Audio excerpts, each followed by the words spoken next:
Good morning, कैसे हैं? बढ़िया। कल का रिवीजन किया आप लोगों ने या नहीं किया? पहले तो मुझे ये बता दो कि कल का रिवीजन किया है या नहीं किया। 2 मेथड मैंने कल खत्म करवा दिए थे। एक मेथड एक दिन पहले करा दिया था, लास्ट क्लास में सेकंड मेथड खत्म करा दिया था। अब वहां तक आप लोगों को सारा क्लियर है, तो मैं आज फंक्शन की जो क्लास है उसका आज हम लोग खत्म करते हैं। ठीक है, थर्ड मेथड उठाते हैं। अब आप लोगों को जहां तक मुझे याद है वहां तक इतना क्लियर हो गया था कि जो आर्ग्यूमेंट वाला केस था वो विदाउट भी क्लियर हो गया था और विद भी क्लियर हो गया था, क्योंकि हमने 2 मेथड किए थे। पहला किया था हमने विदाउट आर्ग्यूमेंट और विदाउट रिटर्न, दोनों चीज उसमें मिसिंग थी, ना आर्ग्यूमेंट था और ना रिटर्न था। वो मेथड अच्छे से समझ में आया सबको। उसके बाद मैंने क्या कराया था, मैंने आप सबको कराया था कि आप विद आर्ग्यूमेंट और विदाउट रिटर्न वाला केस, यानी आर्ग्यूमेंट आपको दोनों तरीके से समझ में आ गया कि जब आर्ग्यूमेंट है तब कैसे ट्रीट करना है, जब विद आर्ग्यूमेंट है तो आपको क्या करना है, आपको वैल्यू पास करनी है और जो आर्ग्यूमेंट वाला बॉक्स है वो खाली नहीं छोड़ना है। ठीक है, तो उसके बाद अब क्या है, अब थर्ड केस है। थर्ड केस में जैसे अब आर्ग्यूमेंट एक बार विद में आया, एक बार आर्ग्यूमेंट आया, एक बार आर्ग्यूमेंट नहीं आया, उसी तरह अब रिटर्न वाले केस में भी ऐसे ही होगा। क्या करेंगे, एक बार हम मेथड बनाएंगे कौन सा, with return without argument, with return without argument method डाल दीजिएगा। तीसरा मेथड है आज का, with return without argument. Without argument वाला केस तो सबको समझ में आ रहा होगा कि मैडम आपका जो फंक्शन का जो नाम होगा, फंक्शन के नाम के बाद जो वो ब्रैकेट है उस ब्रैकेट को आप खाली छोड़ देना। खाली छोड़ दिया तो क्या होगा, वो विदाउट आर्ग्यूमेंट हो गया। अगर उसको भर दिया यानी कि उसके अंदर वेरिएबल की वैल्यू पास कर दी तो वो क्या हो गया, तो आपका विद आर्ग्यूमेंट हो गया, सिंपल। तो ये वाला मेथड तो समझ में आ रहा है कि ये वाली बात तो समझ में आ गई कि विदाउट आर्ग्यूमेंट क्या होने वाला है, लेकिन जो विद रिटर्न वाला केस है वो समझ नहीं आया। अब वो मैं समझाऊंगी। सबसे पहले मैं कैलकुलेटर वाला प्रोग्राम है वही एग्जांपल लूंगी, या एक काम करती हूँ मैं, इस बार क्या करते हैं, आपके कैलकुलेटर, रीजन क्या है मेरा कैलकुलेटर का प्रोग्राम लेने का, कि आपको एक ही प्रोग्राम में क्या डिफरेंस आता है मेथड चेंज होने पे, वो आपको डिफरेंस क्लियर होना जरूरी है। ठीक है ना, अगर मैं बार बार अलग अलग प्रोग्राम उठाऊंगी तो उसमें आपको क्या दिक्कत आएगी, आपको पता ही नहीं चलेगा कि किस मेथड से क्या चेंजेस आए हैं। अगर मैं एक ही क्वेश्चन में चेंजेस कर रही हूँ तो आपको समझ में आ रहा है आराम से। ठीक है, चलिए देखिएगा आप लोग जरा क्वेश्चन नोट कर लीजिएगा कि क्या है, write a program to create a calculator using the method with return without argument.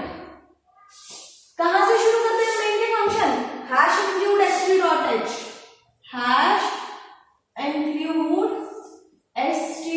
stdio.h, hash include conio.h। Clear. सबसे पहले फंक्शन कौन सा बनाएंगे, सम। अब सम वाले फंक्शन में सबसे पहले ही अटक गए। मैं बार बार अब तक जब भी फंक्शन की प्रोग्रामिंग करा रही थी एक ही बात बोलती आ रही थी, विदाउट रिटर्न है वॉइड रख दो, विदाउट रिटर्न है फंक्शन के नाम से पहले वॉइड लिख दो। फंक्शन का नाम है सम, विदाउट आर्ग्यूमेंट है तो ब्रैकेट रहेंगे खाली। नाम से पहले मैंने कहा था कि विदाउट रिटर्न क्या रख दो, वॉइड रख दो, काम खत्म। अब विद रिटर्न है तो क्या रखें, अब मेरी बात सुन लीजिएगा। जब विद रिटर्न वाला केस आता है तो उसका मतलब होता है कि फंक्शन क्या रिटर्न करने वाला है, फंक्शन क्या रिटर्न करने वाला है। जो यूजर जो प्रोग्रामिंग करता है वो इस पर्पस से करता है कि वो क्या करता है, वो कंप्यूटर को एक इनपुट देता है। ठीक है, कंप्यूटर को इनपुट देने के बाद उसे वापसी में क्या मिलता है, वापसी में आउटपुट मिलता है। ये बात तो सबको क्लियर है कि कंप्यूटर पे हम क्या करते हैं, कंप्यूटर इनपुट लेता है, प्रोसेसिंग करता है और उसके बाद हमें आउटपुट जनरेट करके देता है। क्लियर। जब फंक्शन आउटपुट देगा तो इस सम के फंक्शन, सम वाला मान लीजिए सम कर रहा है, फंक्शन छोड़ y ले लूं, x की वैल्यू 30 ले लूं, y की वैल्यू 20 ले लूं, तो z में क्या जाने वाला है? z में 50 जाने वाला है। तो मुझे रिटर्न में क्या मिलने वाला है? मुझे रिटर्न में सम मिलने वाला है। और सम किस वेरिएबल के अंदर जा रहा है? z के अंदर जा रहा है। z किस टाइप का रखने वाले हो आप? आपकी मर्जी, कंपल्सन तो नहीं है ना कि आप इंटीजर टाइप का ही रखें, भाई मर्जी है आपकी। आप फ्लोट रख लो, आप डबल रख लो, आप मर्जी कुछ भी रख लो, आपकी लॉन्ग रख लो, लंबी लेंथी वैल्यू चाहिए, मतलब लॉन्ग साइज में वैल्यू चाहिए तो आप लॉन्ग रख लो। तो एक बार बताओ, सम किसमें जनरेट होने वाला है? सम इंटीजर में जनरेट होने वाला है। पहले अंदर का सॉल्यूशन देख लो, मैं आपको ना रिटर्न टाइप रखना सिखा रही हूँ। ब्रैकेट लगा देते हैं, पहले भी रिटर्न टाइप कर लगाओ, ठीक है। इंटीजर, अब x और y यही तो डिक्लेयर करने पड़ेंगे, क्यों? क्योंकि विदाउट आर्गुमेंट है। अगर विद आर्गुमेंट होता तो मैं क्या करती?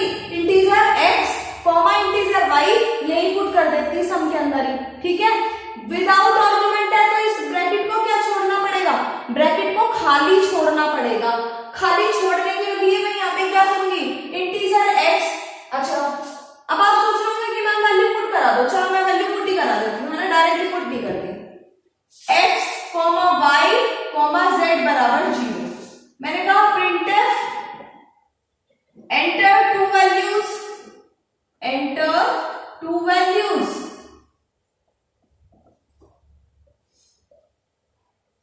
Scanf percentage d and percent x, and percent y, ठीक है। दोनों वैल्यूज हो गए पुट। अब होने के बाद क्या करना है? इनको जोड़ना है, तो z बराबर x प्लस y। अब मुझे बता दो सम किसके पास आया? सम निकलकर किसके पास आया? z के पास। मेरा जो आंसर आया, आउटपुट आया, वो किसके पास आया? वो z के पास आया। और z किस टाइप का है?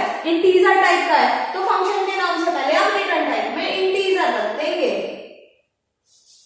बात समझ में आ गई है? रिटर्न टाइप विद रिटर्न के केस में आपके प्रोग्राम में जो आप फंक्शन के अंदर बनाने वाले हैं, जो भी आंसर आने वाला है, जो भी आउटपुट निकलने वाला है, उस आंसर का डेटा टाइप चेक कर लीजिए। जो डेटा टाइप हो सेम वही डेटा टाइप ऊपर रख दो। क्लियर? अब दूसरी बात, विद रिटर्न वाले मेथड में आपको आंसर फंक्शन के अंदर प्रिंट नहीं करना होता। क्यों? क्योंकि ये वैल्यू को रिटर्न करता है। वैल्यू को रिटर्न क्यों करता है? क्योंकि विद रिटर्न है। अगर इसका जो स्पेसिफिकेशन है, जो मेथड है, जब वो मेथड ही विद रिटर्न वाला है तो वो रिटर्न तो करेगा ना वैल्यू। भाई मेथड विद रिटर्न है तो वैल्यू रिटर्न करेगा ना, फिर वो इस बात है वो अब वैल्यू रिटर्न। सपोज दैट आप मान लीजिए आप क्रिकेट खेल रहे हैं। क्रिकेट में एक बंदा बैटिंग करता है, एक बंदा बॉलिंग करता है। जो बॉलिंग करता है, जब वो बॉल ऐसे फेंकेगा और बैट्समैन जब उस पर बैट से बॉल को हिट करेगा तो करने के बाद बॉल क्या जाएगी? वापसी, रिटर्न। जब आपने कोई चीज इनपुट दे दी है तो कुछ ना कुछ तो वापसी रिटर्न आएगा ही। आपने इनपुट दिया था क्या? x और y, तो वापसी रिटर्न में क्या आया? z आया, दोनों को जोड़ के लेकर। तो आप उस z को यहाँ पे प्रिंट नहीं कराओगे विद रिटर्न वाले केस में। उसको क्या कर दोगे? उसको रिटर्न कीवर्ड का इस्तेमाल करके ऐसे कर दोगे, रिटर्न z और ब्रैकेट पर फिनिश का। समझ में आई इस बात? दूसरे फंक्शन में देखो, अब दूसरा फंक्शन कौन सा बनाना है? दूसरा फंक्शन आप यहाँ पे सब्सट्रैक्शन की बजाय मल्टीप्लिकेशन बना लो, मर्जी आपकी, कुछ भी बना लो। मल्टीप्लिकेशन वाले फंक्शन में आप फंक्शन का नाम रखेंगे मल। रख लिया, मल्टीप्लिकेशन रख लो पूरा, तब भी कोई दिक्कत नहीं है। विदाउट आर्गुमेंट है, ब्रैकेट को रखोगे खाली। जब विदाउट आर्गुमेंट का केस चलेगा तो ब्रैकेट कैसा रहेगा? ब्रैकेट बिल्कुल खाली रहेगा। अब सेम वही प्रोसीजर यहां बना लीजिए आप। इंटीजर a बराबर 50, b बराबर 10। एक में वैल्यू मैंने बाहर से स्कैन करा ली, एक में मैं वैल्यू आपको डायरेक्टली रख के बता रही हूं। और c बराबर 0, c बराबर a माइनस b। आंसर किसके पास आ गया? c के पास।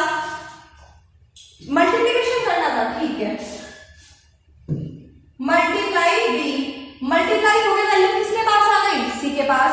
सी के पास जो वैल्यू आई है वो किस टाइप का है, इंटीजर, तो MUL से पहले भी आप इंटीजर रख दीजिएगा। मैंने बताया था कि आंसर जो आया है वो प्रिंट नहीं करना है क्योंकि विद रिटर्न मेथड है। आंसर क्या करना है, रिटर्न कर देना है, यानी फंक्शन के अंदर से सोच लो आपको वापस रिटर्न फेंक देना है आंसर। आंसर यहाँ प्रिंट नहीं होगा तो हम क्या करेंगे, सिंपली रिटर्न सी लगा देंगे।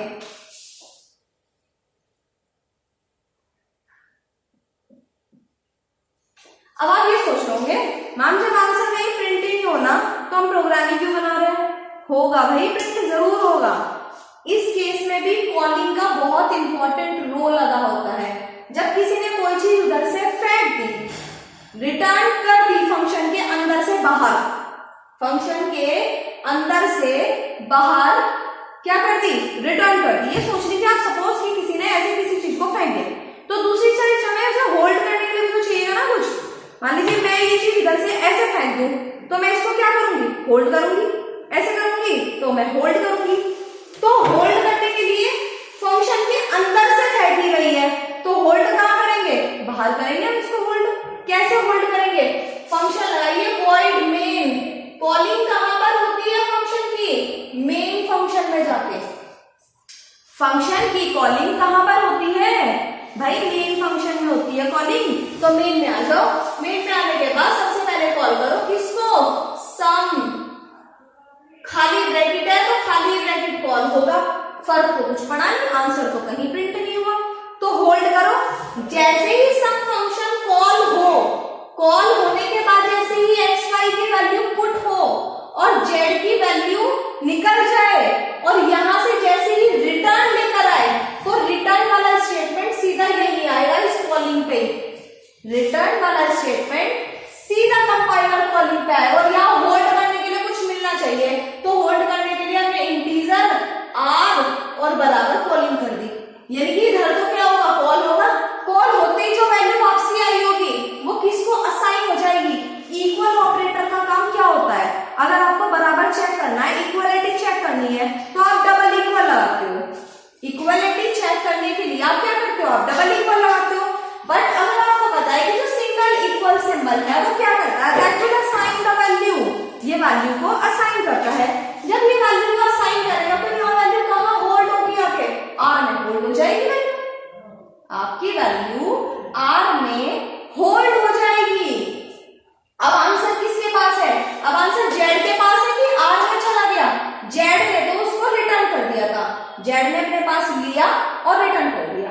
z के अंदर वैल्यू निकली थी x प्लस वाई, जब हमने जोड़ने के बाद जब वैल्यू z के अंदर गई तो z ने तो वैल्यू को क्या किया, अपने पास होल्ड करा और फेंक दिया। r ने क्या किया, कॉलिंग करके उसको अपने पास होल्ड कर दिया। तो अब r को प्रिंट करा दो यहाँ पे बाहर आके, प्रिंटफ सम बराबर परसेंटेज d और r। अब आप z प्रिंट नहीं कराएंगे, z का काम था सिर्फ उसको फेंकने का, होल्ड जिसने किया उसको प्रिंट कराएंगे, तब वो वैल्यू प्रिंट होगी। सेम अगले में कीजिए, MUL मल्टीप्लिकेशन का फंक्शन है, कॉल करना है, करो कॉल, MUL कॉल हुआ, कॉल होके सेम फिर वही प्रोसीजर हुआ। अब यहाँ किसने रिटर्न सी इस वैल्यू को लेके यही तो आएगा, यहाँ आने के बाद हम क्या कर देंगे, होल्ड कर देंगे। इंटीजर हमने क्या कर दिया, हमने इसको होल्ड कर दिया q नाम के वेरिएबल में। तो अब हम किसको प्रिंट कराएं, सी को प्रिंट कराएं कि q को प्रिंट कराएं, बिल्कुल भाई q को प्रिंट कराएंगे। अब हम क्या करेंगे, printf multiplication equal to percentage d और q, और उसके बाद आप क्या सीएच कर देंगे। समझ में आया, विद रिटर्न का केस देखिएगा इसको। अब मुझे लगता है ऐसा कि यहाँ बैठे हुए कुछ स्टूडेंट के दिमाग में एक बात चल रही है कि मैम ये वाले प्रोग्राम में तो चलो आंसर निकल गया, जेड हमने उसको रिटर्न कर दिया, लेकिन जो प्राइम और परफेक्ट वाले प्रोग्राम है उनके अंदर तो कुछ आंसर निकलता ही नहीं है। अगर हम प्राइम वाले प्रोग्राम की बात करें और जब हम चेक करते हैं कि इंटीजर ct बराबर 2 है क्या, अगर है तो नंबर इज प्राइम। तो हम किसको रिटर्न करें, मैसेज को रिटर्न करें, प्रिंटफ को रिटर्न करें, किसको? कंफ्यूज मत होइए, मुझे पता है कि अगला क्वेश्चन यही आपके दिमाग पे, पहले इसको करो फिर वो अगले वाला केस समझाती हूँ। हो गया? चलिए नोट प्रोग्राम क्वेश्चन लिखो। Write a program to create a function to combine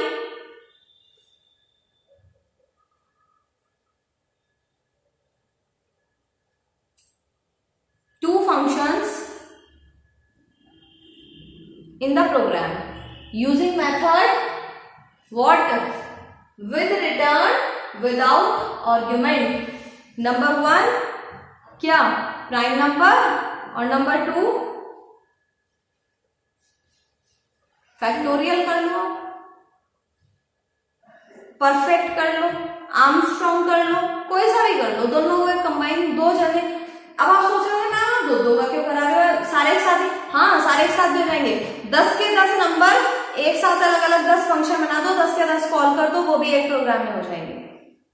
जो बड़े बड़े सॉफ्टवेयर बनते हैं वो ऐसे ही बनते हैं, उनके अंदर हम अलग अलग देख लेते हैं कि हमें सॉफ्टवेयर के अंदर क्या क्या काम करने हैं, सबका अलग अलग प्रोग्राम, अलग अलग फंक्शन बनाते हैं और मेन में जाके सबको कॉल कर देते हैं, तो एक प्रोग्राम बहुत सारे काम एग्जीक्यूट कर देता है।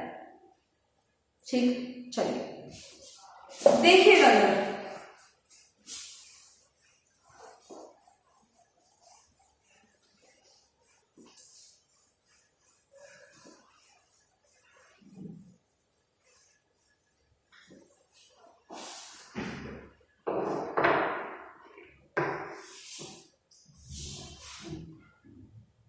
बच्चे अंदर ही आके बैठ जाओ, जब तक सर आते हैं, जब तक सर आते हैं तब तक अंदर ही आके बैठ जाओ, ठीक है?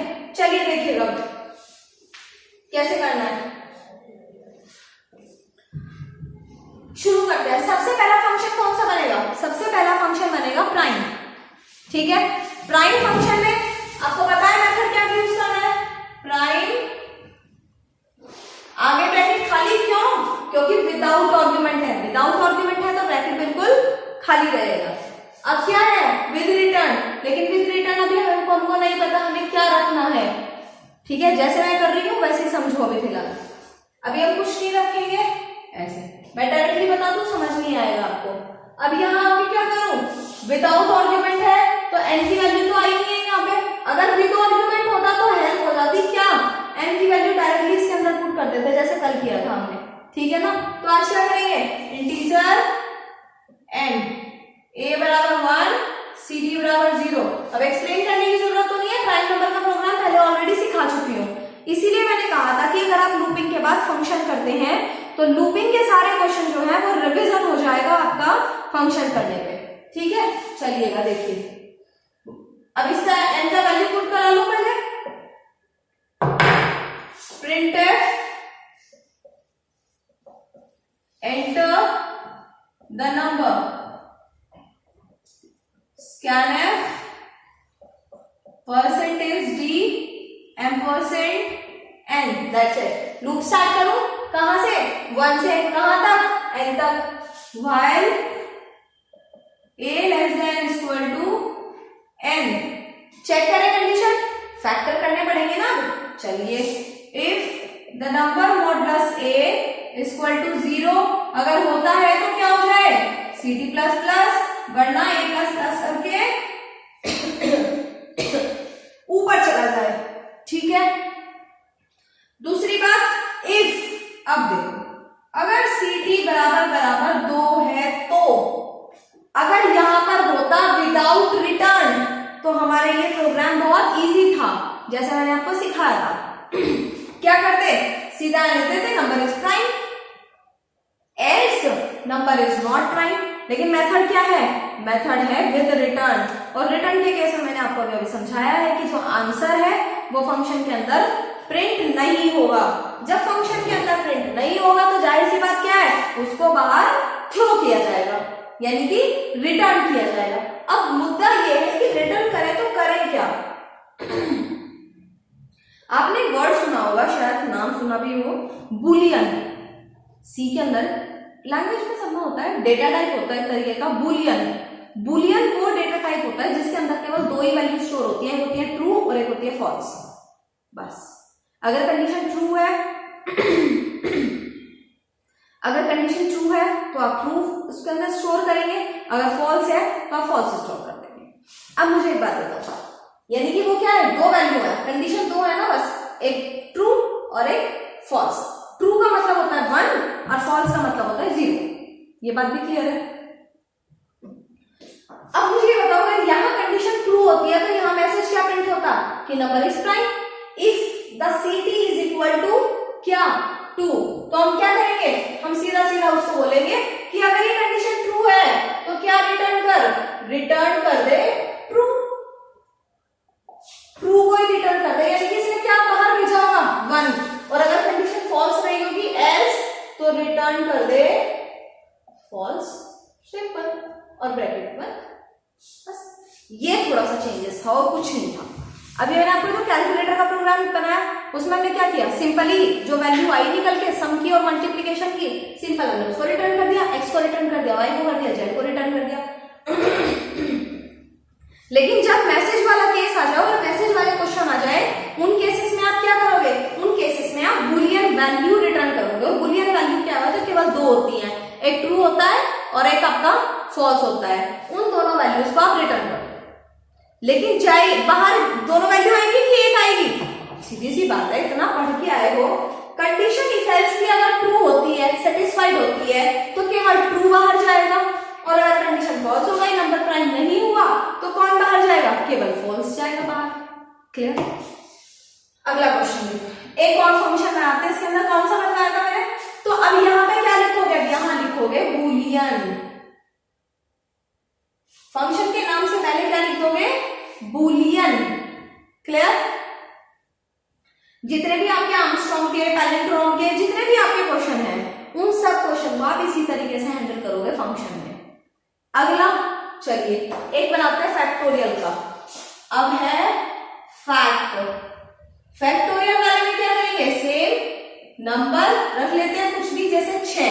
मुझे 6 का फैक्टोरियल निकालना है, 1 से निकालना है, a बराबर 1, फैक्ट निकालना है, f बराबर 1। सिंपली क्या किया मैंने, लूप चला दिया। कहां से चलाया लूप, 1 से चलाया, less than equal to n चलाया, फैक्टोरियल निकाल दिया, f is equal to f गुना a और a प्लस प्लस कर दिया। फैक्टोरियल किसके पास आ गया निकल के, f के पास आ गया। जब f के पास आ गया तो रिटर्न कर, तो रिटर्न f ब्रैकेट पर। तो यहाँ f जो रिटर्न हुआ वो किस टाइप का था, इंटीजर, तो फैक्ट से पहले लिख दो इंटीजर। बात क्लियर है। चलिए अब क्या करनी है, कॉलिंग करनी है। आ जाइए मेंस में, वॉइड मेंस, मेन।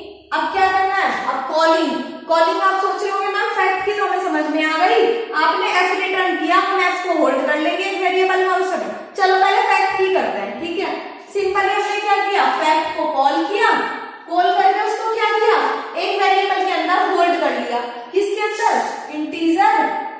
x तो नहीं है इसमें प्रोग्राम में, कहीं हमने x में होल्ड कर लिया और प्रिंट f कर दिया, बस प्रिंट f फैक्टोरियल बराबर परसेंटेज d और x। ये तो बहुत सिंपल सा था, सम की और मल्टीप्लिकेशन की तरह था, आपको बहुत जल्दी समझ में आ गया होगा। अब आप कंफ्यूजन में हो कि अब हमें इसको कैसे होल्ड करेंगे। इसको होल्ड करिएगा, प्राइम फंक्शन को कॉल कीजिए, प्राइम लिखिए, ब्रैकेट लगाइए और कॉल कीजिए। कॉल करने के बाद उधर से क्या आएगा, या तो ट्रू या फॉल्स, यानी कि या तो आएगा 1 वापसी या 0। तो इंटीजर वेरिएबल में होल्ड कर ले, सिंपली 1 आता है तो ठीक है, 0 आता है तो ठीक है, होल्ड करो। इंटीजर क्या, r में होल्ड कर लिया। अब r में कौन आया होगा, या तो r में 1 आया होगा या 0। कंडीशन ट्रू रही होगी और नंबर प्राइम रहा होगा तो 1 आया होगा। कंडीशन ट्रू नहीं हुई होगी, नंबर प्राइम नहीं रहा होगा तो कौन आया होगा, 0।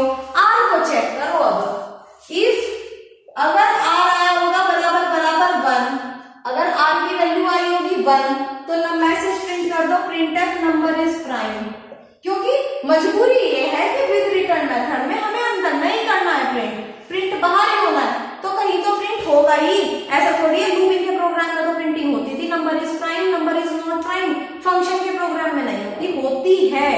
बाहर होती है। क्या? Number is prime, else number is not prime, number is not prime और get CH। Finish question. Clear हुआ? दोनों मेथड मुझे लगता है आपको समझ में आ गए होंगे बहुत अच्छे से। विद, अब फंक्शन के प्रोग्राम में वैसे बचा तो कुछ है नहीं अब, क्यों? विद रिटर्न का केस भी समझ में आ गया आपको, विदाउट रिटर्न का केस भी सब। विदाउट रिटर्न में तो कुछ है ही नहीं, सिंपली वॉइड रखो और आंसर अंदर ही प्रिंट करा दो। विद रिटर्न के केस में क्या है कि आंसर यहाँ पे आंसर रिटर्न करो और जो वेरिएबल रिटर्न हो रहा है उसी का डेटा टाइप यहाँ लिख दो। विदाउट आर्गुमेंट का केस भी आपको समझ में आ गया, ब्रैकेट खाली रखो। विद आर्गुमेंट वाला केस भी समझ में आ गया होगा, जिस वेरिएबल की वैल्यू स्कैन कराते हैं उसको यहाँ पुट कर दो। वैसे तो आपको चारों समझ में आ गए। अब आपका जो चौथा मेथड बचता है, वो चौथा मेथड एक ऐसा मेथड है जिसे आप खुद बना सकते हैं। क्या? With return and with argument. With return भी आपको पता है, विद आर्गुमेंट भी आपको पता है। मेथड नोट कीजिए, एक क्वेश्चन मैं कराऊंगी, एक खुद करोगे। सब मेथड के मैंने दो क्वेश्चन कराए, लेकिन इसका एक कराऊंगी, ठीक है? मेथड नोट करो, विद रिटर्न और विद आर्गुमेंट। अच्छा, अगर मैं इसी मेथड में आपको चले बनाएगा,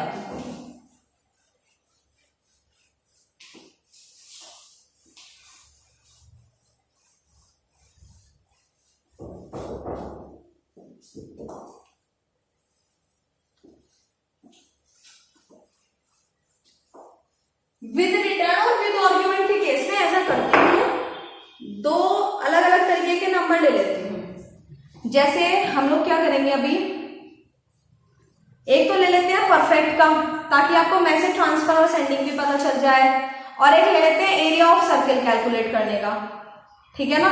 दोनों केस पता चल जाएंगे। वैल्यू वाले केस में क्या होता है मेथड, उसमें क्या बोलते हैं आपका, मैसेज वाले केस में क्या होता है। मेथड डालिएगा, write a program to create a function using the method with return with argument, with return with argument। चलिए बनाना शुरू करते हैं। सबसे पहले कौन सा बनाएं? पहले परफेक्ट नंबर का बनाते हैं, ठीक है? चलिए, अब परफेक्ट नंबर का फंक्शन बनाते हैं, परफेक्ट। अब कौन सा मेथड है? विद आर्गुमेंट है। परफेक्ट के अंदर हम किस वेरिएबल की वैल्यू को क्या करते हैं? स्कैन कराते हैं। किसकी कराते हैं? एन की वैल्यू कराते हैं। ए बराबर 1 इनिशियलाइज करते हैं 1, सम करने के लिए सम बराबर 0 इनिशियलाइज करते हैं, लेकिन जो एन की वैल्यू होती है स्कैन होती है वो लिख दीजिए यहाँ पर इंटीजर एन। इंटीजर एन अगर आपने यहाँ लिख दिया तो क्या हो गया? Without argument. अब विद आर्गुमेंट, सॉरी विदाउट नहीं, विद आर्गुमेंट। विद आर्गुमेंट के साथ आपका मेथड कौन सा जुड़ा है? With return. तो विद रिटर्न वाले केस में क्या करेंगे आप? यहाँ पर बुलियन, क्योंकि मैसेज वाले केस में आपको पता है कि ट्रू और फॉल्स बाहर जाना है।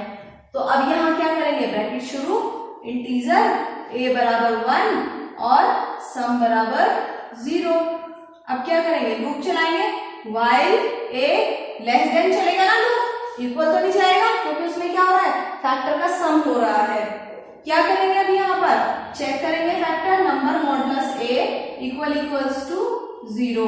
तो क्या कर देंगे? Sum is equal to sum plus A और A plus plus, that's it.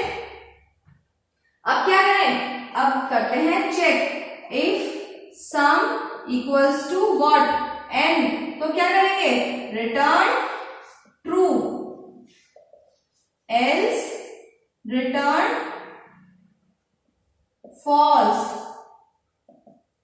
और फंक्शन बन गया एक फंक्शन। दूसरा फंक्शन बनाते हैं, कौन सा?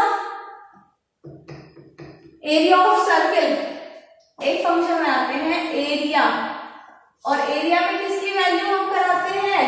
इंटीजर रेडियस आर, पाई की वैल्यू तो हम खुद इनिशियलाइज करेंगे।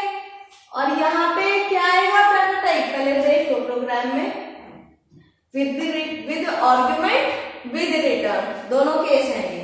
अब इसमें क्या करेंगे, डबल पाई की वैल्यू कितनी होती है, PI 3.14, निकालना क्या है, एरिया, A बराबर 0। तो क्या करेंगे, सीधा सीधा A बराबर पाई गुना R गुना R, क्योंकि एरिया ऑफ सर्कल का फॉर्मूला बहुत शुरू में बेसिक प्रोग्राम में बताया था, पाई R स्क्वायर होता है। पाई की वैल्यू 3.14 कांस्टेंट रखेंगे, डबल में क्यों रखेंगे ये भी आपको बात बता दी थी। अभी क्या करेंगे, अब सीधा A को रिटर्न कर देंगे, रिटर्न A किस टाइप का है, डबल, तो यहाँ क्या लिख देंगे, फंक्शन के नाम से पहले डबल, ठीक है। चलिए अब मेन मेथड को कॉल करते हैं, सीधा मेन फंक्शन पे आ जाओ आप।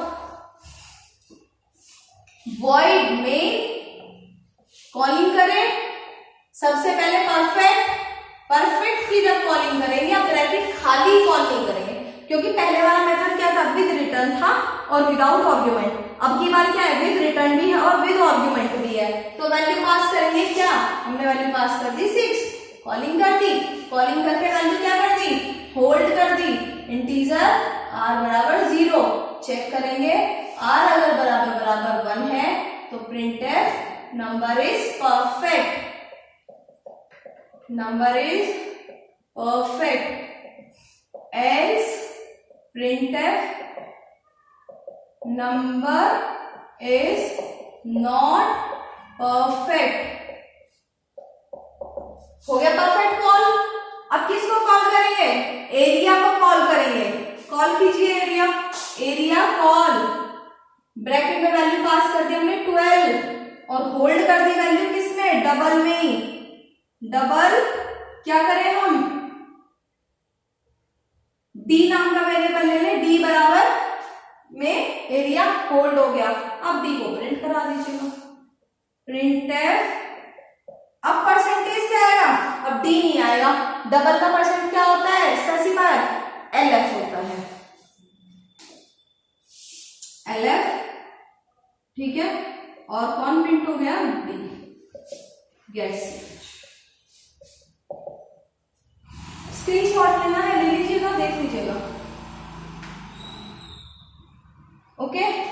चलिए फाइनली आपके चारों मेथड फिनिश हुए फंक्शन के मैंने पहले फर्स्ट मेथड कराया था, फिर दूसरा कराया, आज मैंने दोनों मेथड करा दिए। 4 मेथड थे, 4 मेथड खत्म हो गए। फंक्शन की जो थ्योरी है वो आप नोट से स्टडी कर लेंगे। वैसे आपको फंक्शन की प्रोग्रामिंग समझ में आ गई होगी। क्या होता है, फंक्शन एक मॉड्यूलर प्रोग्रामिंग होती है, जिसके अंदर हम प्रोग्राम को टुकड़ों में तोड़ते हैं और एक बड़े प्रोग्राम के बहुत सारे छोटे छोटे पार्ट्स बना लेते हैं, टुकड़े बना लेते हैं, जिनको हम मॉड्यूल बोलते हैं, फंक्शन बोलते हैं। उस फंक्शन के मोस्ट इंपॉर्टेंट 3 पार्ट होते हैं। First is the prototype. Prototype क्या होता है, ये वाली जो पहली लाइन होती है इसको प्रोटोटाइप बोलते हैं। ये वाली पहली लाइन जब हम फंक्शन डिक्लेयर कर रहे होते हैं, प्रोटोटाइप हमें ये बताती है what is the name of the function, what is the return type of the function and what is the argument of the function. जिससे हमें पता चलता है हमारा कौन सा मेथड चल रहा है, विद रिटर्न है कि विदाउट रिटर्न है, विद आर्गुमेंट है कि विदाउट आर्गुमेंट है। ब्रैकेट के अंदर लिखा जाने वाला पार्ट होता है फंक्शन का definition. That will introduce you that की जो डेफिनेशन है व्हाट विल बी एग्जीक्यूट, अभी क्या एग्जीक्यूशन होने वाली है, क्या ऑपरेशन परफॉर्म होने वाला है। The final stage that is the most important, that was the function calling. Why? Because it is important. If you will not call the function, तो function will not execute. जब तक आप function को क्या नहीं करोगे, कॉल नहीं करोगे, तब तक वो वाला पार्ट एग्जीक्यूट ही नहीं होगा, ऑपरेशन में ही नहीं आएगा। अगर आपने इनमें से एक भी फंक्शन को कॉल करे बिना छोड़ दिया तो वो part of the module program के अंदर एज इट इज ऐसे ही पड़ा रहेगा, वो डीएक्टिवेटेड फॉर्म में रहेगा। जब आप उसको कॉलिंग करेंगे तब वो एग्जीक्यूट होगा, ठीक है ना। कॉलिंग तो मैंने बताया था 2 मेथड यूज होते हैं, कई बार थ्योरी में पूछ लिया जाता है what is the calling. Calling आप बता सकते हैं क्या है। कॉलिंग के 2 मेथड होते हैं, कौन से होते हैं, call by value and call by reference. When you are calling by the value, this is a call by value. अगर मैं यहाँ पे क्या करूं, मैं ये 6 वैल्यू डायरेक्टली पास ना करके इंटीजर की एक वैल्यू बाहर से मंगा लूं, स्कैन करा लूं और उस वेरिएबल को इसमें पास कर दूं, तो क्या हुआ, वो कॉल बाय रेफरेंस हो जाएगा। That was going to copy, वो एक कॉपी जा रही है, रेफरेंस जा रहा है, एक्चुअल वैल्यू नहीं जा रही है। यहाँ पर एक्चुअल वैल्यू डायरेक्ट जा रही है, ये वैल्यू जाके परफेक्ट नंबर के अंदर जो आर्गुमेंट में लिखा हुआ जो इंटीजर n वेरिएबल है उसके अंदर जाके कॉपी हो जा रही है। कॉपी होने के बाद n की वैल्यू क्या हो जा रही है, n की वैल्यू 6 हो जा रही है। अब वो प्रोग्राम के अंदर एग्जीक्यूट हो रही है। बात समझ में आई आपको? तो अब आप पूरा रिवीजन कर लेंगे। फंक्शन का टॉपिक फिनिश हो गया। क्या क्या फिनिश हो गया? बेसिक फंडामेंटल फिनिश हो गए, बेसिक प्रोग्राम फिनिश हो गए, और सी के जो टोकन्स थे वो फिनिश हो गए। आपकी इफ एल्स खत्म हो गया, स्विच खत्म हो गया, आपका लूपिंग खत्म हो गया, while do while for loop खत्म हो गया, फंक्शन खत्म हो गया। अब मैं आपको एक चीज अनाउंस कर रही हूँ, कल सैटरडे लॉकडाउन है, तो क्या होगा, अभी कल हम आपके लिए एक स्पेशल क्लास तैयार कर रहे हैं जो हम आपको संडे को प्रोवाइड करेंगे। कल हम आपको क्लास प्रोवाइड नहीं कर सकते, और मे बी ऐसा भी हो सकता है कि वो क्लास आपकी संडे के बजाय, कोशिश तो हमारी यही रहेगी कि हम क्लास आपको संडे को ही दे दें, लेकिन फिर भी अगर किसी वजह से वो क्लास रेडी ना हो पाई तो मंडे में, यानी कि अब आपकी जो हॉलीडेज हैं 2 दिन के, इसमें आपको एक स्पेशल क्लास मिलेगी। What is this? उन क्लास में होगा क्या? शुरू वाली क्लास में सी लैंग्वेज में जहां से मैंने फर्स्ट क्लास शुरू की थी, वहां से लेके आज तक का एक पूरा रिवीजन होगा, एक कंप्लीट सेशन, एक रिवीजन टूर होगा, एक वीडियो होगी जिसके अंदर मैं शुरू से लेके लास्ट तक का सब कुछ, टोटल सब कुछ एक्सप्लेन करूंगी। 2-3 घंटे की एक ही क्लास आपके पास पहुंचेगी। मेरा सब बच्चों से ये रिक्वेस्ट है कि जिन बच्चों की भी स्टार्टिंग की क्लासेस छूट गई थी या जिन्हें अभी बेसिक समझने में प्रॉब्लम है, वो बच्चे उस क्लास को जरूर देखें, क्योंकि वो एक ही क्लास आपको यहां तक का पूरा रिवीजन दे देगी। Okay, thank you very much.